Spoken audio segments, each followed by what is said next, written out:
جناب ہمارے ساتھ تشریف فرمائے علامہ احمد منیر نورانی صاحب، کیا آپ فرمائیے گا حضرت اس حوالے سے کہ انسانی زندگی پر عقیدہ آخرت کے ہونے والے اثرات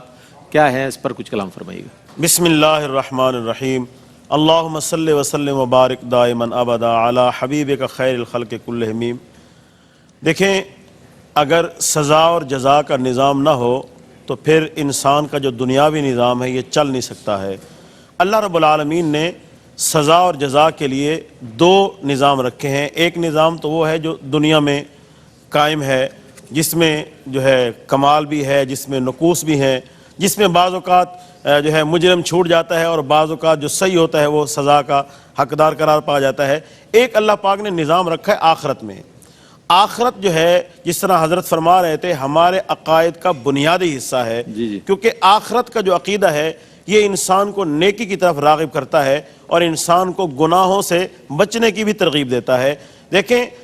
جب انسان کو یہ عقیدہ ہوگا، انسان کو یہ یقین ہوگا کہ میں نے آخرت میں اللہ پاک کی بارگاہ میں جواب دہ ہونا ہے، اور اللہ وہ ہے جو عالم الغیب والشہادہ ہے، غیب کو بھی جانتا ہے، شہادت کو بھی جانتا ہے، ہماری سوچ کو بھی جانتا ہے، ہمارے ارادوں کو بھی جانتا ہے، اس کی بارگاہ میں جا کے میں نے جواب دینا ہے آخرت میں۔ تو جب انسان کے اندر یہ سوچ ہوگی تو انسان کا کردار، انسان کے افعال ہیں وہ جو اچھے ہوں گے۔ یاد رکھیں، عقیدہ آخرت انسان کی زندگی پر کئی اثرات جو ہے مرتب کرتا ہے۔ سب سے پہلے جو بنیادی چیز ہے وہ یہ ہے، جب انسان آخرت پہ یقین رکھے گا، آخرت پہ اس کا ایمان ہوگا تو انسان نیکیاں کرے گا، کیونکہ اس کو پتہ ہے کہ میں نیکیاں کروں گا تو آخرت میں اللہ پاک مجھے اس کا اجر عطا فرمائے گا۔ اور اس کے ساتھ ساتھ جب آخرت پہ اس کا یقین ہے کہ اللہ پاک گناہوں پر جو ہے جہنم میں سزا دے گا، تو پھر انسان جو ہے گناہوں سے بچتا ہے۔ اور اگر یاد رکھیں، اگر آخرت کا کوئی خدا نہ خواستہ کوئی ایمان نہ رکھتا ہو، یقین نہ رکھتا ہو، اور وہ یہ سمجھتا ہو کہ بس یہ دنیا کی ہی زندگی ہے،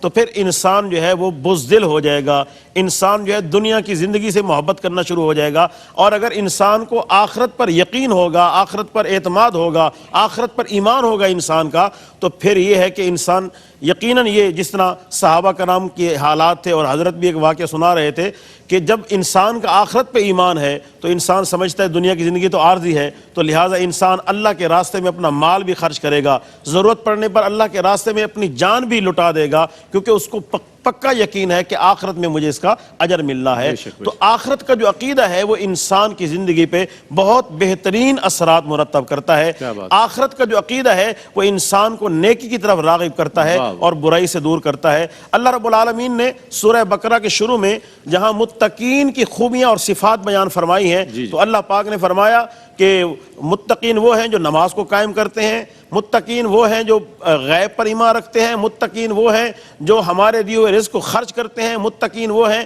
جو آپ پر نازل کیا گیا اور آپ سے پہلے جو نازل کیا گیا اس پر ایمان رکھتے ہیں، وَبِالْآخِرَةِ هُمْ يُوقِنُونَ، اور متقین وہ ہیں جو آخرت پہ پکا یقین رکھتے ہیں۔ جس بندے میں یہ خوبیاں ہوں اس کا انجام کیا ہے؟ اللہ پاک نے انجام بیان فرمایا، اولئک علی ھدی من ربہم واولئک هم المفلحون، یہی لوگ جو ہے ہدایت پر ہیں اپنے رب کی طرف سے، اور یہی لوگ کامیاب ہیں۔ تو آخرت کا عقیدہ اور یقین انسان کو کامیابی سے ہمکنار کر دیتا ہے۔ آخرت کا عقیدہ انسان کو جو ہے اچھا انسان بنا دیتا ہے۔ تو یاد رکھیں، اسلام کا جو بنیادی عقیدہ ہے آخرت، یہ انسان کو اچھا بننے کی ضمانت دیتا ہے کہ انسان جب یہ عقیدہ رکھے گا کہ میں نے قبر میں جانا ہے، پھر حشر میں جانا ہے، میں نے اللہ پاک کی بارگاہ میں حاضری دینی ہے، تو انسان ایک بہترین انسان بن جائے گا۔ ماشاءاللہ۔